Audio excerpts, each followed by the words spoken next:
20 from Yves Guilleron. Could you please serve it to them? You have 6 minutes.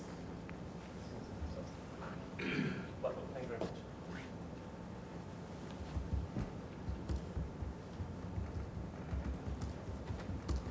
Very good evening, my name is Joe, I'll be your sommelier. May I just ask what is the bottle of the country? The host, sorry.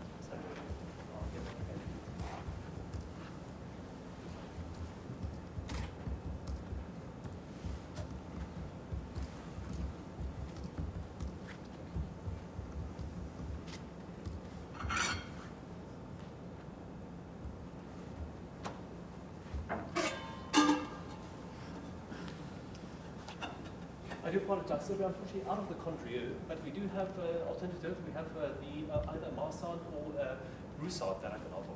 Both are also aromatic grape varieties. I don't know if you have a preference of one of the two. As you wish.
From Quileron, that is the Roussillon.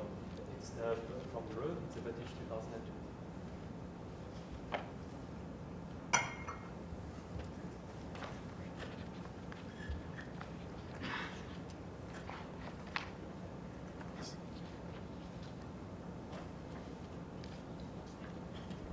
So I'm very sorry about the country that is not in stock at the moment, but I'm sure you'll be very delighted by this wine. It belongs also to the group of the aromatics, so also all white grape varieties that you will find in the northern row. It's also should be more floral, perhaps also very nice minerality that will come through as well.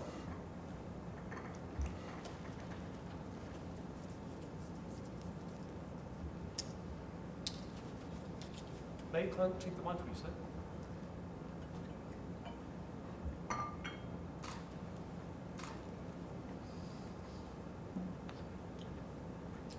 It's in fine condition.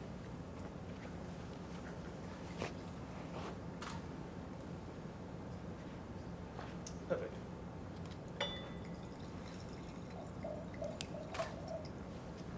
Just a bit of a bigger glass, a bit more of a bulbous burgundy shade, just to allow a bit more aromatics to unfold.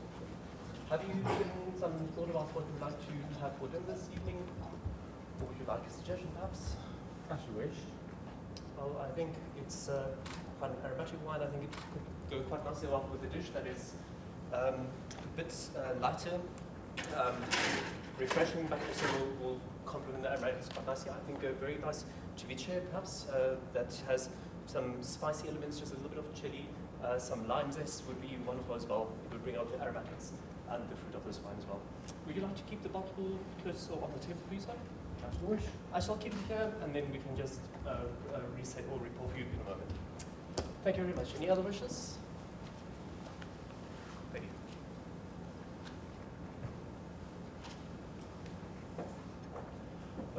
If you would like to see the cork, there it is. We'd like to keep it, sir? As you wish. I'll take it back.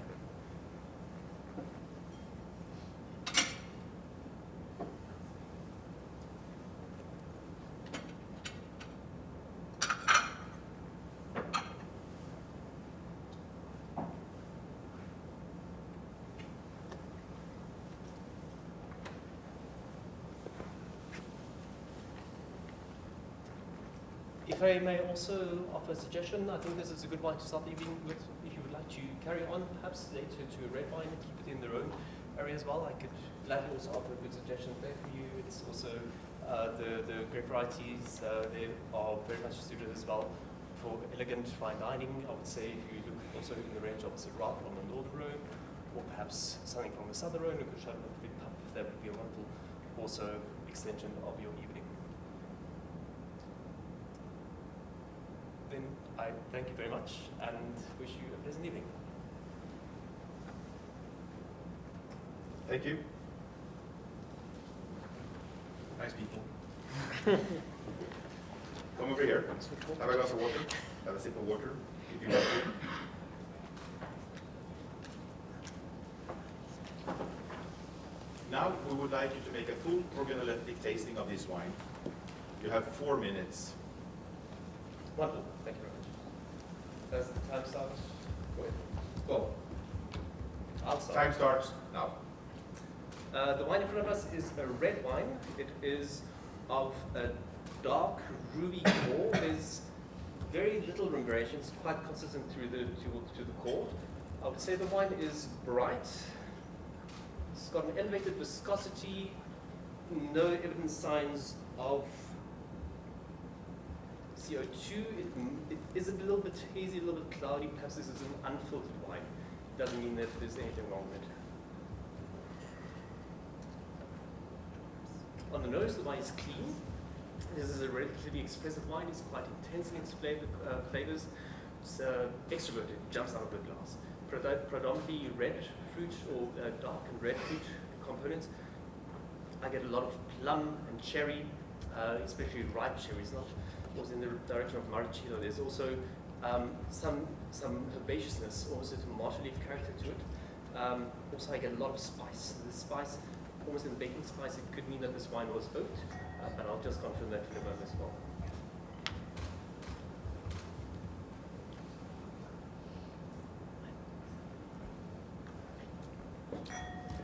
On palate, the wine is dry. Very dry. It's got an animating acidity. It's not low, medium, it's a bit more animating, but it's not intense. It has a moderate alcohol. Perhaps in mid-range, mid-upper range, about 40%. It's got very soft tannins. Tannins are noticeable, but it's more in the mid-spectrum. It's not overpowering or grippy tannins. It's very soft, very mellow. Leads me to think this is from perhaps a warmer climate. Overall, I would say this is a medium full or a fuller bodied wine.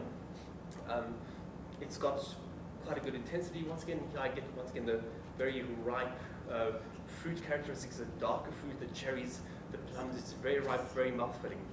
It's got a very nice long finish. A long finish, yes, and I would say this is a well-made wine, a bit more in a modern style. It has seen oak, I would confirm as well. Perhaps just a small component of small new barrique.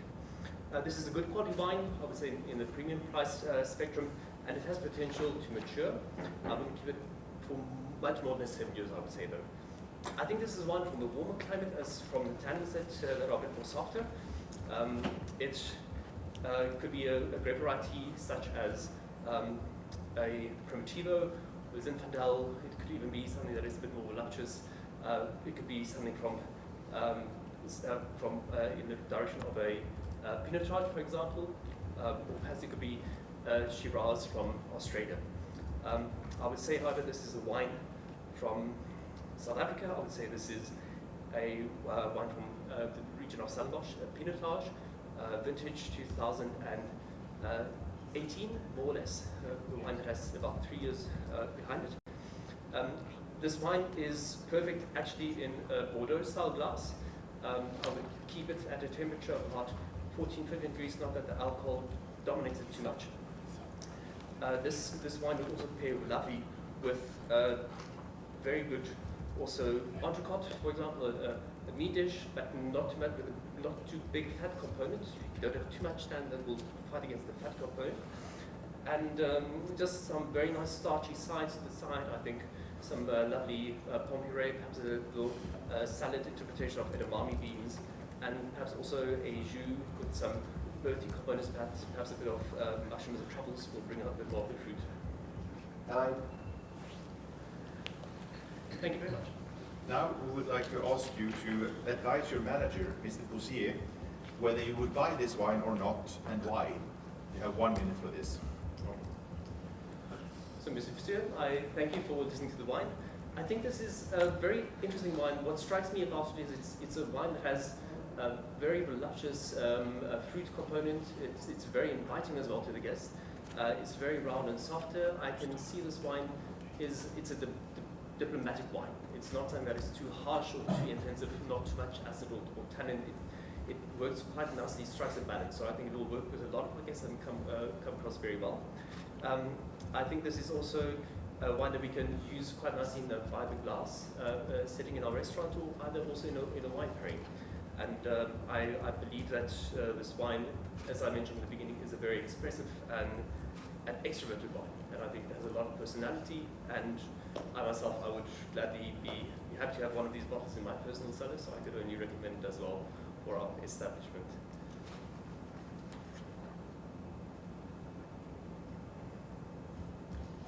If we are getting to the paper. Thank you. We're not done yet. Stay here. Don't move. For the next task, we would ask you to identify these 4 sparkling wines and name the method of production for each one. You have 5 minutes for this. May I just ask for it to be repeated? Yes. Please identify these 4 sparkling wines and name the method of production for each one. You have 5 minutes, starting now. Thank you.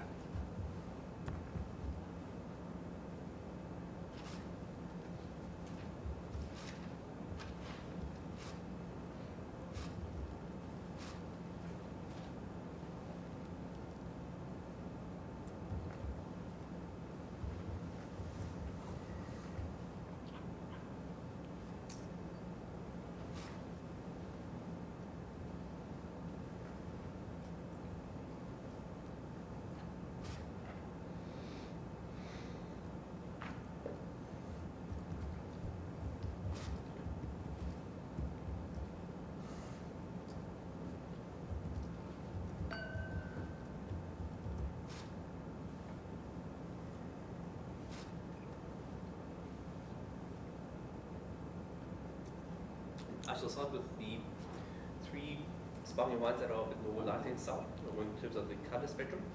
I will start with sparkling wine number 1. Just comment on it. From the appearance, it's quite light, very pale. I don't think it has been made with a lot of least contact or oak or skin contact. In this case, it's quite light. It's also quite introverted and shy on the nose.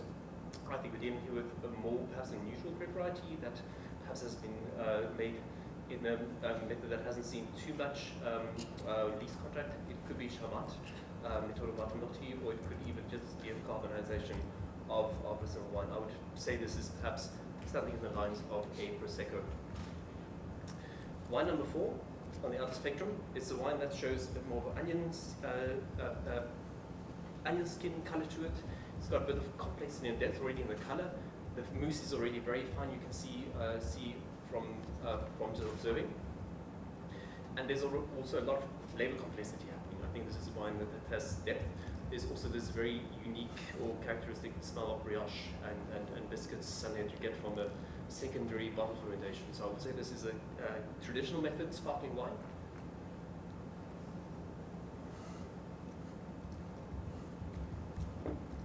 With a Brut Dosage, I would say this is a classic champagne non-vintage, a good house brand. I would place it as. The sparkling wine, glass number 3, is a bit more golden, dark in color. It's also striking that it's got a very ripe fruit on the nose. So it's not a tart fruit, it's not a crisp fruit. This leads me to think as well as perhaps from a region that isn't a cooler climate, perhaps a warmer climate. It could perhaps even be something in the direction of a Chardonnay that just has in or a good age in the base or a good ripeness character.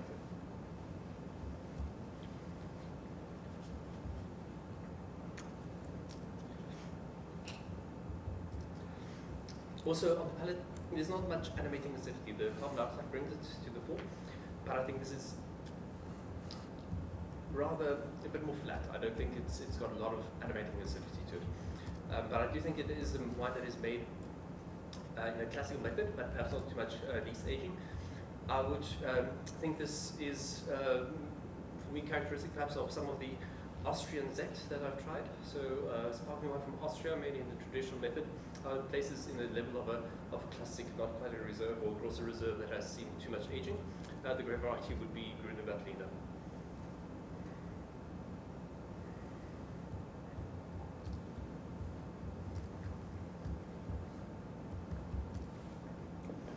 From the color of the sparkling wine in glass number 2, we can see that we're dealing with a red grape variety.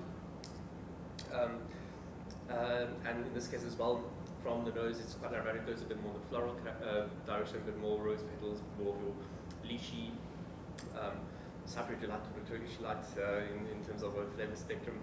And also tasting it, it appears quite sweet, or medium sweet.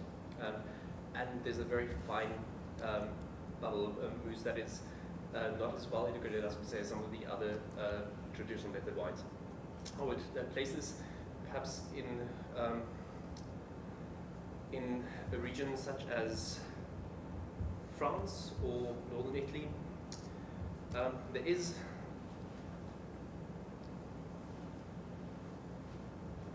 a bit of a easy character. I would place this perhaps in France, in the Savoie. I would say this is perhaps Brod Sedon, made in method ancestral method. Thank you. Thank you.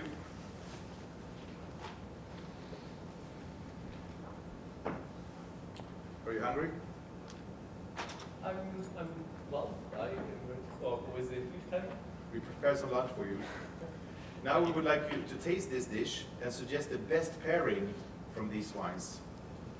You have 3 minutes for this. Thank you. Thank you very much for the sample.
Thank you very much for the sample of the dish.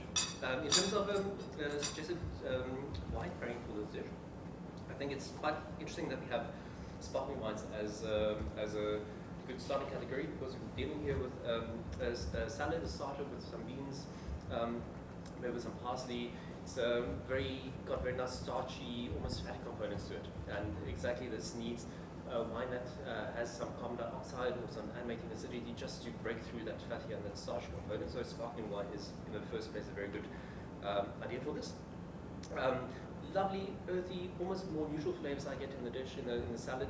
And I would then also suggest that we look here, if we want to really highlight the components of the dish and the focus on the ingredients, that we don't choose a wine that will overpower it in that sense. So I would rather also look for a wine that has a bit more neutrality to it, that will actually just frame the dish and bring out a bit more of the flavors and the components. And as I said, also clean the palate. I think the sparkling wine number 4 would be a bit too complex, too dominant for it. Also, the first sparkling wine would be a bit perhaps bit just too flat, brings a bit more sweetness off in the wine. There's just a bit of a strong contrast.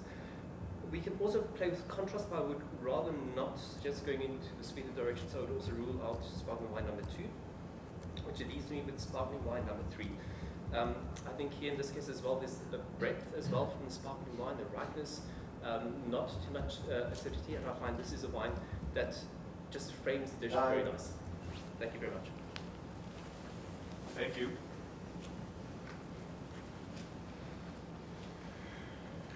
We have one last task for you.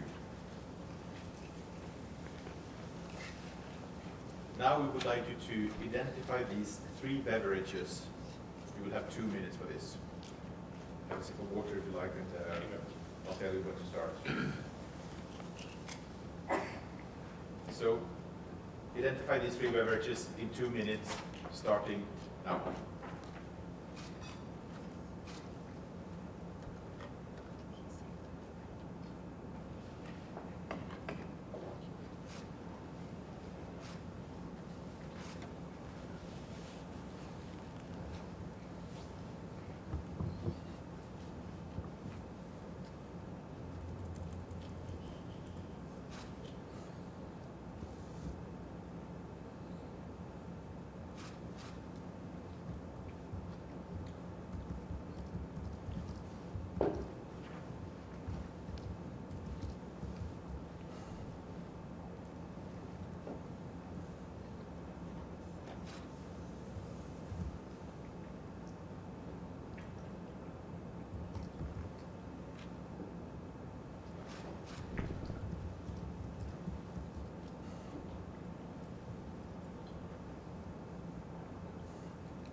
There's commonality to all of these liqueurs or sorry, it's that they all carry a line of aniseed or fennel in the as a flavor component.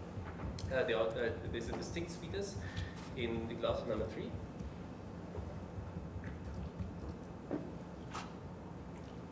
Which leads me to think we are working here with a liqueur based on aniseed.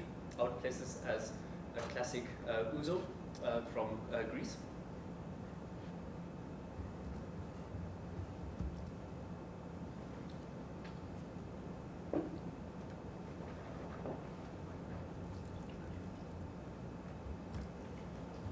Time. Thank you very much. Thank you. We're done for today. Now we have to leave these very nice, talkable people. Enjoy the rest of the day. Thank you very much. Thank you. Thank you.